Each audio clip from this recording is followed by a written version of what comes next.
kusoo dhawaada magaalada Dhagaxbuur ee xarunta gobolka Jarar dowladda deegaanka Soomaalida. Waa dhul leh taariikh hodan ah, sooyaal halgan, isla markaasina ah meel mar waliba lagu xasuusto geesinimada dadka deegaanka Soomaalida, midnimadooda iyo halgamadoodii kala duwanaa ee ay soo galeen. Waa hoygii garaad Maqtal Daahir, Allah ha u naxariiste. Dhagaxbuur dadka ka dhashay caamka ah waxa kamida Maqtal Daahir garaad oo halgama, waxa kamida Maxamed Cumar Cismaan, waxa kamida ciidamadii duufaankii hogaaminayay oo loo jiray aamusane, waxa kamida gabadhii horeysay Soomaalida diyaaradda asli cabaade, waxa kamida wiilkii ugu horeeyay dowladda deegaanka diyaaradda ciyo Xamse Daahir liida ka caamka ah ee hogaamin ee ku dhashay ee ka dhashay ee hogaaminta maray ee meelo badan soo maray waxa kamida madaxweyne Mustafa kamid maxamed magaalada xadaaradda iyo ilbaxnimada ee deegaanka Soomaalida. bidaydu murugay ka jugaysan jiray markii uu ka jugaysan jiray yuufeedii la soo goondeeyay kadib dadku way iska fahmayaan war Dhagaxbuur baa tahay bal noo af Soomaaliya bali waxaynu dul istaagi doonaa Dhagaxbuurta maanta iyo tii shalay. Halkani waa xerada libaaxyada ama kifiladoorka ee bartamaha Dhagaxbuur ay ku lahaayeen ciidamadii dhigmiiratada ahaa ee TPLF. halkan qofka reer Dhagaxbuur ee gala dib ugama soo laaban jirin,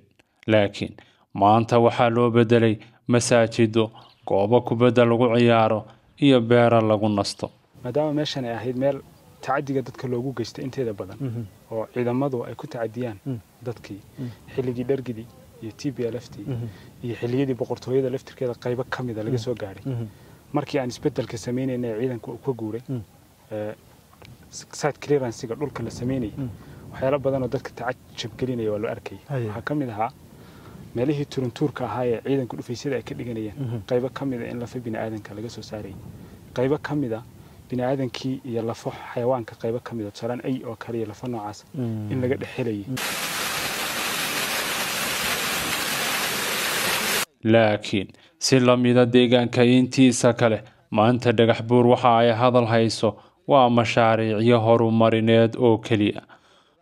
7 sano ka hor magaalada Leyn ma lahayn, Leynkiina ilaahay lagu kulmiyay 4 saacadood maanta biyihii ayaa maanta ay u joognaa. waxaad markhaati ka ahaydeen xilligii isbedel ku dhacay magaalada tada inay loogu yimid bisado iyo ayun loogu yimid wax dad uusan ku nooleyn marka la eego dhibaatadii dhacday iyo qixii bulshada ku dhacay. dhibaatada faraha badan ee aynu hore uga baxnay, dhibaatadii ku xigtay ee oonkiina maanta ka baxnay. Dhagaxbuur waayo iyo duruufo adag waxay wehel u ahaataba gaboodfal, dil,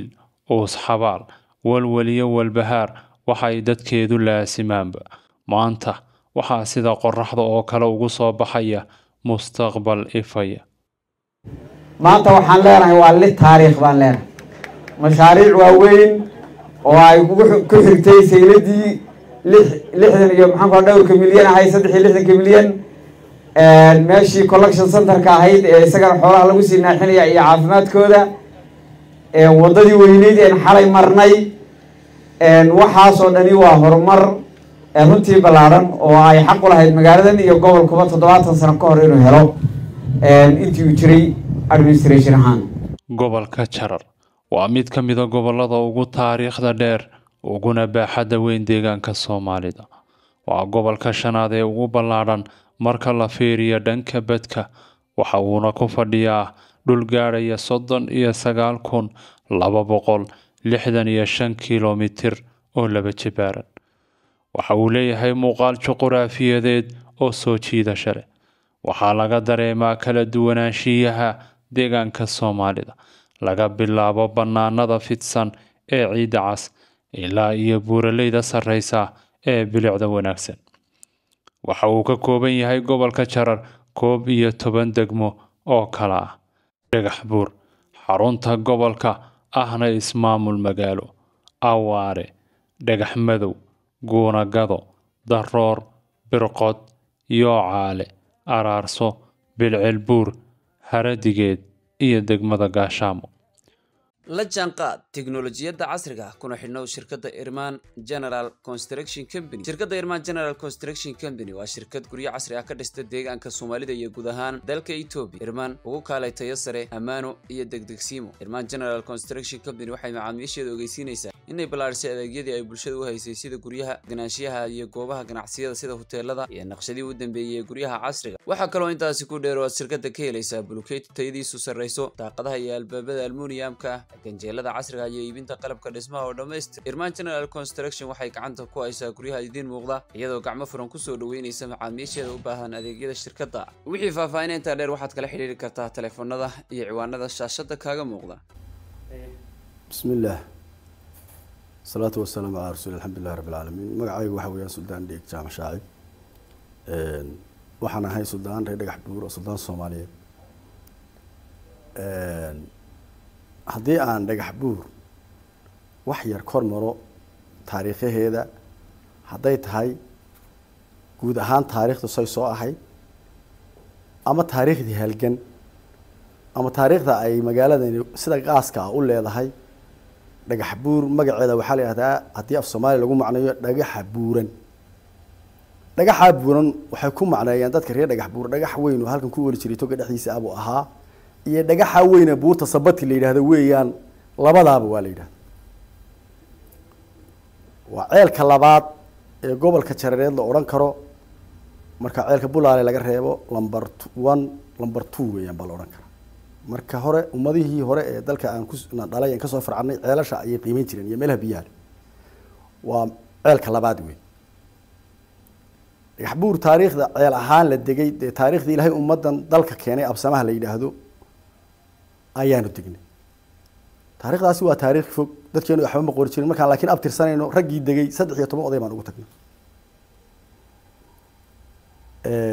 waxay Soomaalidu tiraahdaa dayrtii hebel dhashay iyo dayrtii hebel dhintay iyo waagi waxa si dhaceen markay calaamadsanayaan laakiin ma qoraan taariikh. Dhagax Buur wuxuu ku yaalaa meel istiraatiiji ah marka gobolka dawladda deegaanka Soomaalida la eego oo barigana aan ahayn galbeedkana ahayn waqooyin ahayn koonfur meel fiican buu ku yaal. haddii la eego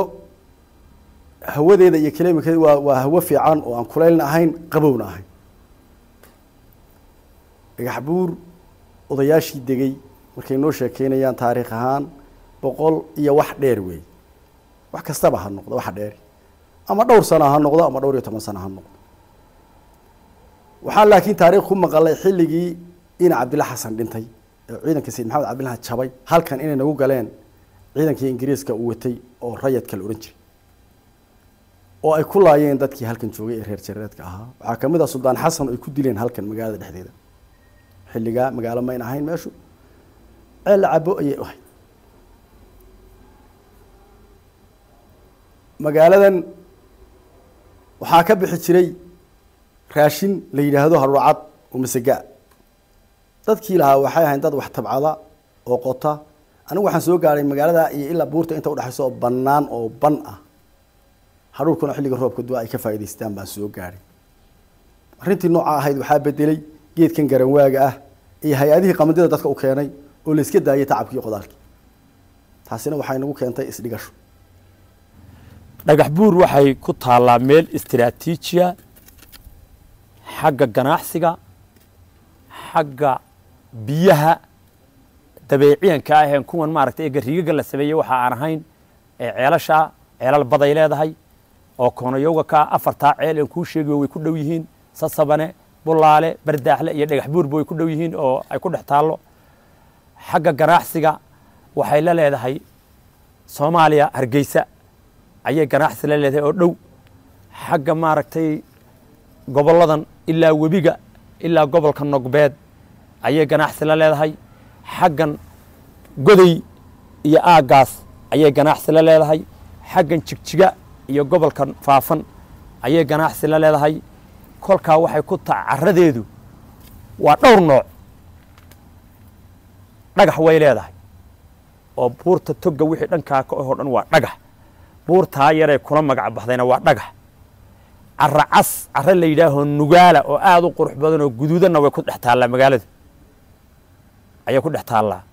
sidaa daraaddeed beeraley xagga beeraha aad bay ugu fiican tahay carramadow bay leedahay waxay leedahay maaragtay dhul carramadowa oo Bullaale ku yaala oo istiraatiijiya oo waaxda bariga Bullaale kaga yaala oo labada dagoodba dhul xaggan galbeedka oo daacada higlilay iyo leeyahay daaciya dhul kale oo toga dhinaciisa oo istiraatiijiyadu carramadowa dhul carra casa beeraley iyo deegaan labadaba dhul ku fiican bay leedahay gobolka Jarar carradan dhul togana toga Jarareed la yiraahdaa carradan casna carrada cas ee Jarareed baa la yiraahdaa halkaas uu ka soo jeedaa Jarar ahaan gobolka Jarar halkaas ka soo jeedaa dhagax buurta aan ku sheegay ka soo jeedaa magaalada horta magaalo ilka cas baa lagu tilmaamaa oo xagga xadaaradda qosalka iyo xagga waxa la isku tilmaamaa oo la yiraahdaa waa magaalo dadkeeda markay sheekeynayaan hadallada qosalka badanaa soo qaata sida inay ama qosdiyaa u bataan ama xagga majaajulaysiga iyo sheekada golo fadhiisiga iyo odayaashu markay shaxayaan iyo lafteeda xataa aad ka dheehan karto imika inay goobihii weli ay ka sii jirto dhalinyartu waxay adeegsadaan oo jirta gabdhaha oo kale marka la yiraahdo dhalinyar gabdhaha iyo wiilashu waxay isu yaqaanaan bay dhahaan marka hiigad bay dhahaan badan gabadha waa hiigad iyo hiig bay dhahaan erayadaasi kulli meel kale oo Sawaaxili Ingiriis wax loo cogsaday ma garanayo kulli ragii sameeyay waa garanaya laakiin waa luuqad la isku fahmo marka ninku markuu waalan yahay oo kale waxa la leeyahay waa qorana ninkan uu qoran yahay ninku markuu cusub yahay waa museeyahani waxa weeyaan waa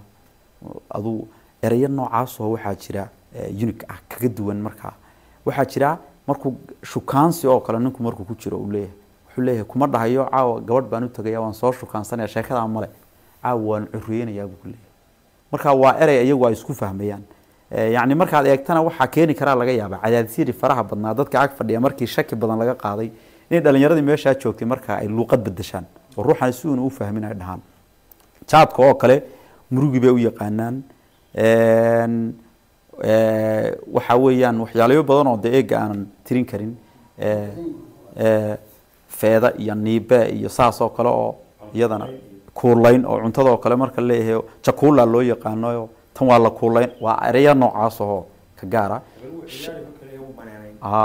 marka la leeyahay hebel ama uu ciyaaraya ama ninkani uu isyeelyeelaya uu maneenaynaya wal dhahaa hebel uu maneenaynaya markuu leeyahay been buu sheegaya yaa buuru sheegaya baa lagu leeyahay uu yaa buureynaya hiigan yaa buurada waa yaa buuru sheegaya marka lama fahmayo wixii waa wax dhinacna uu ruuxii kale kula fahmay laakiin inta reer dhagax buurkii markaaba ay qaadanayso imka deegaanka caan bay ka tahay ereyga yaa buuro oo tusaalahan ruux badan dadku ay wada maqleen yaa buuro imka in been loo adeegsadana waa la iska garanayaa luuqada ay ka timid laakiin anu ma garanayo waxa jirta sheekadaasi waxay ahayd sheeko waxa la yiraahdaa dib u curasha timid wadanka xilligii TPLF haysatay dadkii waa la isku dib u curashay oo waxa weeyaan gobolka Shinil oo kala la soo bedeli waxa la keenay jarar baa la qaadi qorraxay baa la geyn qorraxay baa la qaadi jigjigal saasay ahayd la soo damar mariyay dadkii markaa yimid ruux kamida yaa gabadh jaad iibiso oo reer dhagax buur iyo ninku jaad ka qaadan jiray marka jaadkii markuu qaadan jiray yaa lacagtii buu kala tagay isagina jigjigu ka ninkii qabay gabadha jaadka laga qaato yaa ka daba tagay maxkamadu markaa ka dacweeyay waa la isku dacweeyay maxkamadii baa la isla galay ninkii markuu yimid sheekadii la rabay af Soomaaliga saxda ahayd inuu ka bilaabo wuxuu yiri museeyahani magaaladu yimid bibidaydu murugiga ka qaadan jiray ka jugaysan jiray waka bibidaydu murugiga ka jugaysan jiray markii uu ka jugaysan jiray yuu feedadii la soo goondeeyay feedadii yuu la soo goondeeyay war waxa leedahay waa maxay marka lacagtanadii han nibeeyay feedadii han nibeeyay ninkan kadib dadku way iska fahmayaan war dhagax buur baa tahay bal noo de af Soomaaliya baa leeyahay xuna ka wadaa intii aan hore u sheegay oo saas ahayd dhagax buur dadka ka dhashay caamka ah waxa kamida maqtal daahir garaad oo halgama waxa kamida Maxamed Cumar Cismaan waxa kamida ciidamadii duufaankii hogaaminayay loo jiray aamusane waxaa ka mid a gabadhii u horreysay Soomaalida diyaarad kacisa asli cabaade waxaa ka mid a wiilkii ugu horreeyay dawladda deegaanka diyaarad kaciyo Xamse daahir leeyda hadda taag Dhagaxbuur dadka caamka ah ee hogaamin ee ku dhashay ee ka dhashay ee hogaaminta maray ee meelo badan soo maray waxaa ka mid a madaxweyne Mustafa ka mid Maxamed Cabdi Maxamed baa ka mid iyo rag badan oo kale ama jananadii Soomaaliya ha noqoto ama kuwa hadda jooga baa noqoto sida Axmed Cumar Jeeso kale Maxamed Cumar Jeeso kale Siyaad Daawud oo kale jananaaradaas way ka dhashay waxay ahayd magaalada Soomaaliyeed haddana aqlabiyadda magaalada Absama lahaa magaalo Absama degay weey magaaladan waxaa ka dhashay ninka Garawaaxasha la yiraahdo Aasay taariikhaha halgan ee Dhagaxbuur ay beerka u soo dhigtay wixii ay Sayid Maxamed Cabdi Xasan iyo Daraawish ay kaga lahaayeen qaybta kala hayeen markaan ka soo gudbo taariikhda 77kii taariikhda ka horeysay oo dagaalka gudunle la yiraahdo oo ka bilowday oo halkan 70 lagu dilay oo taa uu ka sheekeynayay Suldaan Yuusuf kamid ahayd taariikhda markii ay Soomaaliya ay qaadatay anaguna aanu halka ka sameynay calanka aanu halkan ka saaray oo iyadana dad badan ku dhinteen oo xilliga kanooniga la yiraahdo oo lagu baabi'iyay calankaasi wuxuu ahaa markii la yiri Xamar iyo Hargeysa way xoroobeen baanu calan toolanay calanka waxa la igu yiri hal iyo nirig baa ku sawiraa annaka iskay ka keenay halkan booliskii ahaa baa la yiri ka soo bax annaga suranayno oo sureen ninkii booliska haystay wuxuu yiri jooga maxaad doonaysaan waxaanu rabnaa inaad iska tagto annaguna aanu dawladnimo qaadanaa kaasi markaa wuxuu ahaa ninkii booliska ahaa halkan u joogay dawladda Xaali Salaasi xilliga haddii qaybta halganka dagaalka 77 aan ka soo gudbo waxa isla ka caakuftaba haddana dagaalkii dib waxaana loogu sameeyay kacdoon dambe oo dawladda Itoobiya anaga iyadu naga ururinayso maartay wadaniyad iyo waxyaabo badan isu tigtay dib noo sii garaaceen 94 markay ahayd ayay ONLF halkan ka bilowday haddana oo ka baxday habeen halgankii dabada dheeraa 94kii iyo ilaa waaga dhaweyda hadda isbedelka ahaa oo ahaa 2018kii inta u dhaxaysa xabadda way ku socotay dhibaato badan iyo hagardaama soo martay dadka waxaa la laayay hooyooyinka waxaa la laayay umulaha iyagoo TPLF baan leenaysay iyo waxa ay iyadu wadatay ay diranaysay umulaha la laayay caruurta la dabay dhalinyarada la dabay odayaasha la dabay dadka la xirxiray xoolaha la xirxiray geela waa la xirxiray ariga waa laga xirxiray lo'da waa laga xirxiray ari maxaabiis iyo geel maxaabiis iyo lo maxaabiis jiray oo xafiiska xoolaha la yiraahdo jeelka xoolaha ee magaalada lahayd dadkan iska badaa arintaas way jirtaa waana arintan kor ku xusayay maadaama meeshan ay ahayd meel tacadiga dadka loogu geystay inteeda badan oo ciidamadu ay ku tacadiyaan dadkii xilligii dhargidi iyo TPLFtii iyo xilliyadii boqortooyada laftirkeeda qayb ka mid ah laga soo gaaray markii aan isbedelka sameeynay ciidanku uu ka guuray site clearance-ga dhulka la sameeyay waxyaalo badan oo dadka tacajab gelinaya waa loo arkay waxa ka mid ahaa meelihii turuntuurka ahaa ee ciidanku dhufaysyada ay ka dhiganayeen qayb ka mid ah in lafa bini'aadanka laga soo saaray qayb ka mid ah bini'aadankii iyo lafo xayawaanka qayb ka mid ah saran ay oo kaliya lafo noocaas in laga dhaxelayay oo bini'aadanka laftirkiisa maadaama tacadiyada dadku ay tirsanayaan ay qayb ka mid ahayd in laga helay waa macquul markii aan baadhaynay waxyaalaha ugu faraha badan ee dadku uu xusuusnaa lafahaas ka mid ah aadamihii la helay lafahaas ka mid ah okay marka waxay ka dhigan tahay in meeshan qof walbo ay dilaan ayna meel kale la geenaynin halkaas uu saxabaal ahaan loogu sameeyay si qaab uu saxabaala waa sababta aan lafaha u helaynaba dad taariikhda waxa lagu hayaa inay soo galeen oo la og yahay taariikhdooda meydkoodiina aan la arag noloshoodiina aan dib loo maqal sababahaas ay keenaya marka lama hubo dadkaas inay iyaga yihiin laakiin sida caadiga meydadka waa la arkay lafo bini'aadano xilliga ay taariikhdoodii dhintaan iyo lama garan karo laakiin bini'aadan lafihiisa laakiin in lafihii bini'aadanka yihiin si caadi loo garanayo qaybo ka mid ah annagoo aan dib u aasnay ayaa jira okay marka xilligii dhargiga iyo xilligan TPLF labadaba halkan ba saldhig u ahayd ciidamada intooda badan xukuumadii ugu waaweyn ay deganaayeen bay kamid ahayd magaalada halkan iyo xagee ka deganaayeen kale magaalada halkan iyo laba goobood oo kale oo qaybta kore ee saddexaad qayb kamid ah way deganaayeen xirada qayb kale oo korka koraana way deganaayeen marka ilaa saddex goobood bay ka deganaayeen ilaa saddex goobood bay ka deganaayeen laakiin markii u dambeysay labada goobood isugu soo ururayna waa goobtan oo rukunka ugu weyn ahayd iyo qayb kale oo xagga ku taala oo iyaduna iminka gacanteena ku jirto oo ciidamadeena deegaanka gaarka ay degan yihiin kamid ahay masaajidkani wuxuu kamid yahay goobaha aan haddana carabka ku dhufanayay mar labaad wuxuu isagu leeyahay taariikh aan isleenahay dadka wax badan bay u tari doontaa in ruuxa xusuusan goobtan uu ku yaalo masaajidka waxaa bixinaya nin waxaa dhisaya khayr allah siiyo ruux muwaadiniinta magaalada u dhalatay kamid ah ganacsatadana kamid ah dar ilaahay buu dhisaya laakiin annaga taariikh ka duwan buu noo leeyahay dhismihiisu wuxuu noo leeyahay goobtan uu dhulka uu ku fadhiyay waa 6,000 oo kilomitir 6,000 oo kilomitir qiyaastii waxay ahaan jirtay stage-ka madaxdii meeshan ka arrimin jirtay ee ciidanka ahayd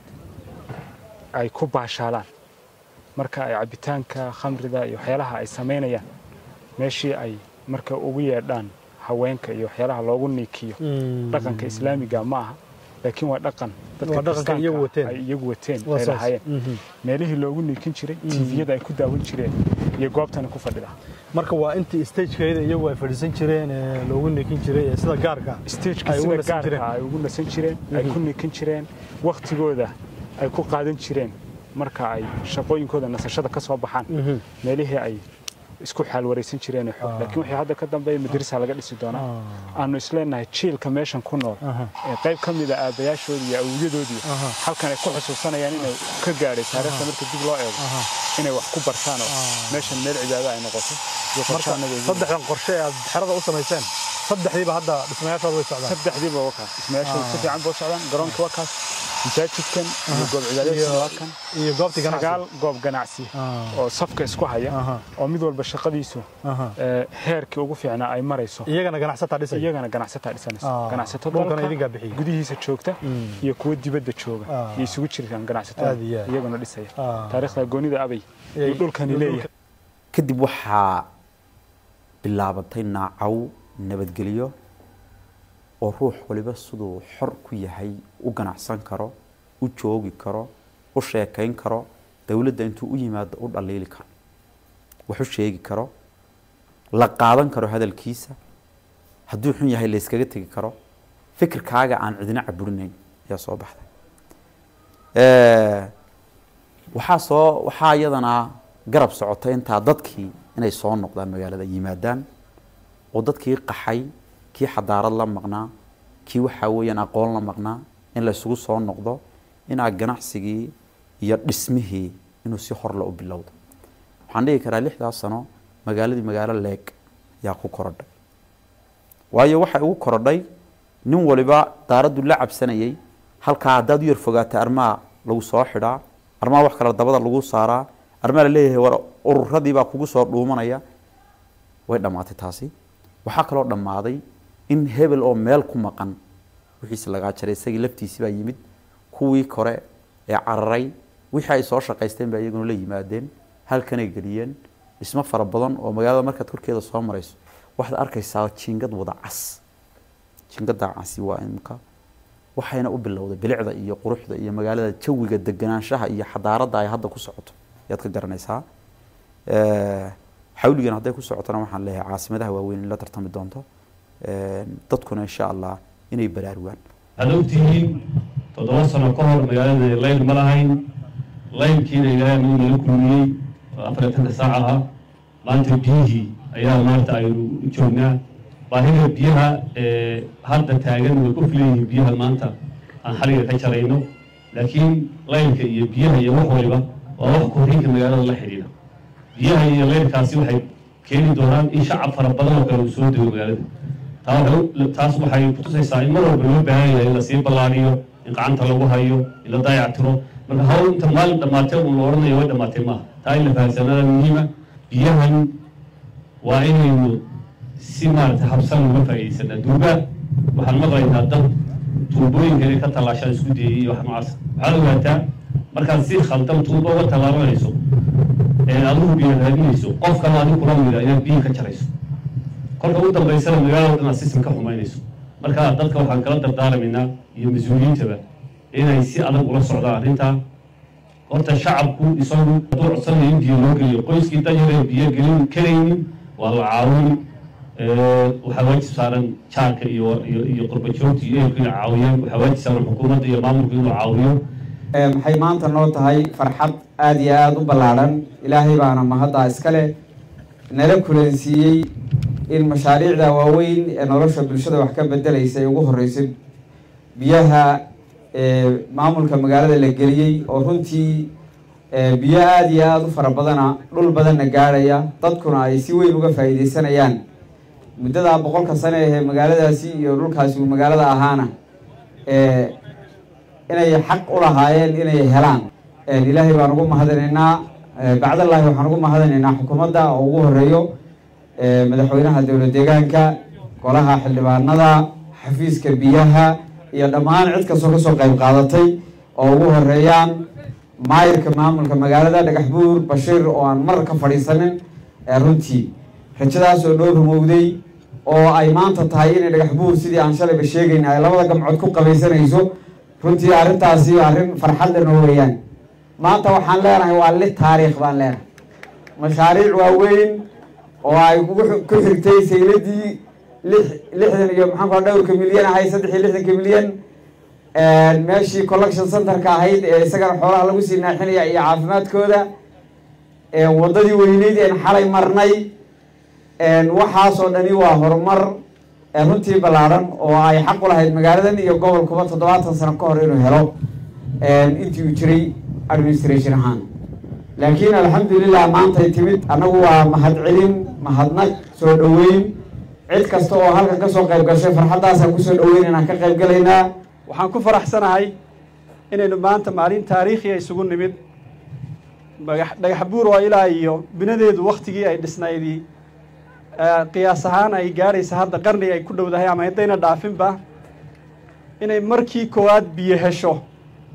dowladihii xidhiidhka ahaa ee soo jiray inta dowladnimada casriga ah la helay dalweynaha aynu ka mid ka nahay intaynu ku jiray isbedeladii faraha badan ee dalkeenna ka dhacay intii jireen biyo la isku halayn karo biyo dhab ah biyo aan baraaginta lagu shubay aan laga soo daynaynin biyo khaalis ah oo maaragtay la isku halayn karayo inay maanta Dhagaxbuur hesho inta joogta ee halkan maanta ku sugan iyo inta maaragtay dhalinyarada ee gudaha magaalada joogteen ogeyn iyo kuwa dhabarka lagu sidaba waxay u noqonaysaa taariikh dahab ah oo xardhantay bay noqonaysaa waxaan ku faraxsanahay mas'uuliyadda noocaas ee qiimaha badan leh in uu horseed u noqdo madaxweynaha deegaanka Soomaalida mudane Mustafa Maxamed Cumar intaasi ayaan jeclahay daawadayaal inaan ku soo gabagabeeyo barnaamijkeennii aad kaga soo bogateen taariikhda qaniga ah ee magaalada Dhagaxbuur xarunta gobolka Jarar dowlad deegaanka Soomaalida inta aynu ku kulmi doono barnaamijyo noocan oo kala waxaan idinkaga sii tagayaa salaamu calaykum waraxmatullaahi tacaala wa barakaatuh